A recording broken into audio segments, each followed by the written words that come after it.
Eagles and Vikings.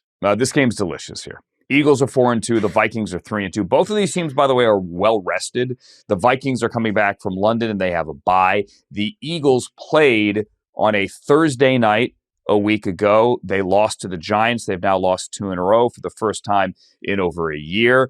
But they are well rested as well with the mini bye. This is a Fox game with Adam Amin and Greg Olson and the great Pam Oliver down to the sideline. Philadelphia is a 2-point favorite here. We're talking about the coaching head-to-head. This is the third meeting between Nick Sirianni and Kevin O'Connell. Philadelphia won them both, but both of those games were in Philadelphia.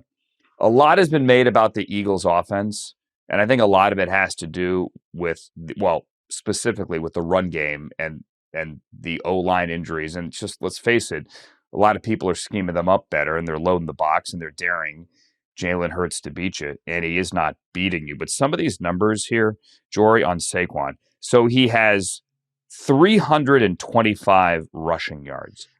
We know it's not good. In comparison, in the last 2 weeks, Rico Dowdle has 64 more yards on the ground in 2 games than Saquon has in an entire season. But Minnesota really has trouble stopping the run. They're allowing over 130 points a game. They're a bottom 10 run defense in the NFL. This is, for my money, one of the more interesting games of the year simply because what it could set up afterwards. So if the Eagles were to lose again, and they were to lose to Carson Wentz, then it's not panic time. They have all the time of the world to fix things. But I think the tone changes even more in Philadelphia. And the flip side of that is if Carson Wentz can beat the Eagles, and he had one shot earlier, he didn't do it. But if he beats the Eagles and he continues to play pretty well, not lights out, but pretty well, then I think he keeps JJ McCarthy on the bench for the foreseeable future. McCarthy got back to practice this week, but he's doing very little. He's not going to be ready. I mean, unless you hear something dramatic in the next 48 hours, this is Carson Wentz's job this week. If he could beat the Eagles, imagine, if you will, all the screaming head shows on Monday. Just think about what that could look like if this is somehow doesn't even have to be a resounding victory, just a victory in which he plays well and the Vikings win. Yeah, I think we see around the league that when you have a backup quarterback playing well enough to win, especially if they're playing better than the guy who's allegedly ahead of them on the depth chart, and someone's trying to figure out how quickly to come back from an injury, you give them time. And Carson Wentz statistically has played better than JJ McCarthy. He does get the ball out more quickly. He is able to do that. I mean, he's completed 69% of his passes, 759 yards, 5 touchdowns, 2 interceptions. They haven't played the same number of games, but JJ McCarthy has completed 58.5% in comparison. And against Carson's 99.5 quarterback rating, it's 67.2 with JJ McCarthy. Now, I think the top reason for that is it can sometimes take time, and there's nothing to be ashamed about with it taking time to adjust to the speed of the pro game and the processing. The problem is if you already are having trouble, or if you're already taking time, I should say, to process the game, and now you're not sure whether you can trust your body to do what it needs to do, then that's not going to speed up your processing. So with this high ankle sprain, I mean, I think it is smart that JJ McCarthy came out and said on the record this week, look, I got a second opinion. They said it could be up to 6 weeks. And, Kevin O'Connell wants to make sure that his mechanics are in a good place. It's not just, is he able to play without re-injury? It's, is he able to do what it takes to perform at the level that we expect of him? So I think when you listen to what Kevin O'Connell is saying, when you listen to what JJ McCarthy is saying, and when you listen to the medical information that they are making sure to make public, I think all of this is setting up for the situation that we don't need him back yet. It doesn't make sense for anyone on the field or in the roster management strategy standpoint for him to come back. My question for you, Andrew, though, is if he doesn't come back this week against the Eagles, well, then you have the Chargers, and then you have the Lions, and then you have the Ravens. So, I mean, the Chargers and Lions are not much easier to bring him back against. No, and it's a great point. I think the overwhelming issue, if we all step back here, and talking to some Minnesota people when I saw them in London 2 weeks ago, everyone says, oh, you learn a lot on the sideline. And as a quarterback, yeah, you do. I mean, I had a conversation with David Carr over the summer in regards to the Browns quarterback situation. David obviously was thrown to the wolves and got beaten up, and still an NFL single season sack record when he was a rookie for an expansion Texans team. David firmly believes you sit and learn. Mahomes sat and learned. Rodgers sat and learned. You get it. But JJ McCarthy wasn't playing football a year ago. It's not as if he was out there running the scout team. He was getting mental reps, which certainly have value, but he wasn't playing. He wasn't working on layering the football. He wasn't doing anything on the practice field, and he really isn't doing much right now. Now he went through the whole offseason program, and he did, obviously, training camp, and he started in September. But if he continues to miss big periods of time, and if Carson Wentz plays well and keeps JJ on the bench, it's a meritocracy here, then you go maybe 2 seasons if Wentz, and we're ahead of ourselves, can hold him off the whole way, and the guy doesn't play at all. And yes, you learn, but you only learn so much. And then where are you with JJ McCarthy? It's a great question, and I did have questions about their strategy to trust him as much as they did this offseason. Now, credit to Kevin O'Connell for making clear his belief in his player. And I didn't necessarily think they should keep Sam Darnold around, even though he did a good job. But I thought bringing in a guy like Aaron Rodgers, who was likely to be their 1 year, 2 max, would be a good thing for JJ McCarthy to see. It's not saying, hey, you're never getting your job back. It's saying, hey, we have the option. By the way, all those things about Roger allegedly being willing to play for them for $10 million. He wanted to play with Kevin O'Connell. You could learn. I mean, I would say that even if the dynamic wasn't great and it would be better in Minnesota than it was in Green Bay, Jordan Love learned a lot from Aaron Rodgers, and Jordan Love would say that too. Aaron Rodgers learned from Brett Favre. I mean, there are people who do this, and Jordan Love was on the bench 3 years, and now look what he's doing. They've got their guy. And so I think that it would have been smart to have someone like that. You just don't want to see him Darnold, because then it's like, well, is he going to play 10 more years? He could if he keeps playing at the level he's playing at. But it's definitely a question. And I'll also say on the other side of the ball that if you think that people in Philly don't care about what it would mean for Carson Wentz to beat them, and not you, Andrew, but anyone listening, they absolutely do. I can tell you this game means a lot to Howie Roseman. Howie Roseman, one of his strengths and challenges, I would say, is how much passion he has and how interested in every little detail, even if it seems like it doesn't matter, he gets. He wants to prove that he is better off without Carson Wentz, probably as much or if not more as he wants to prove he was better off without a Doug Peterson type when he was coaching against Doug Peterson. This matters to people in Philadelphia, especially given the spiral they're in.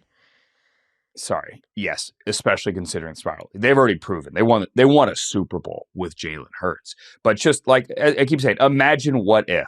Imagine Brian Flores blitzes the you-know-what out of Jalen Hurts. And look, I mean, he could be okay against the blitz. I'm not saying he can't. I mean, some of the numbers show that he is pretty good against the blitz. But I'm just saying, let's say the offense melts down again, and then Carson Wentz plays well, and then A.J. Brown once again is pouting.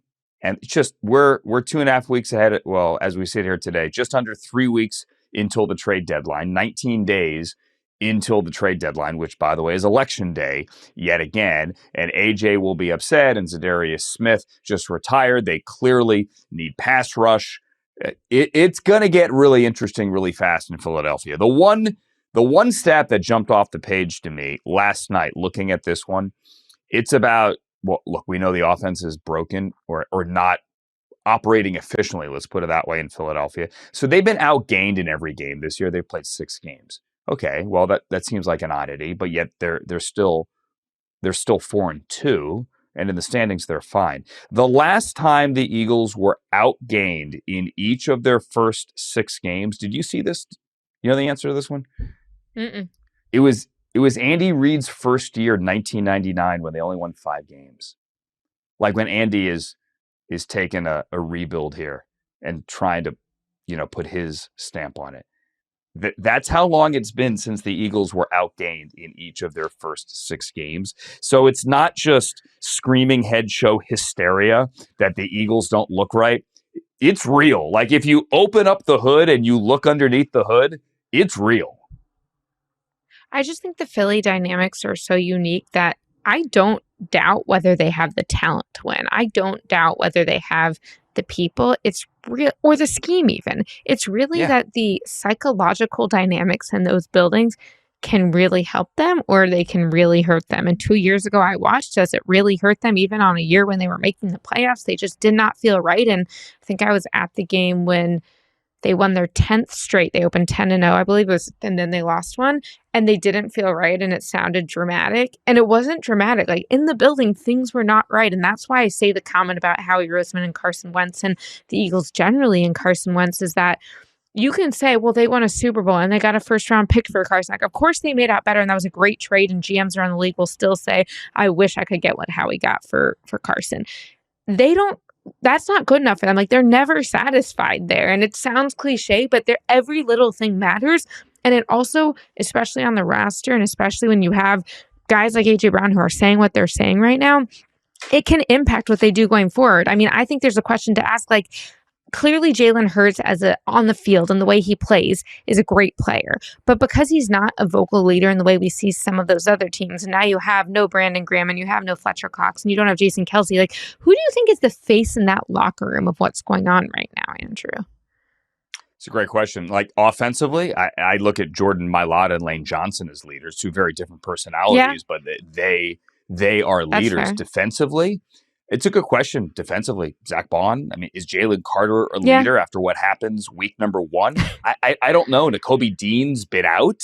So, yeah, who is their leader? Is it Quinyon, who has a great matchup this week against Justin Jefferson? I don't know who that leader is. I think the Kelsey thing is certainly being felt.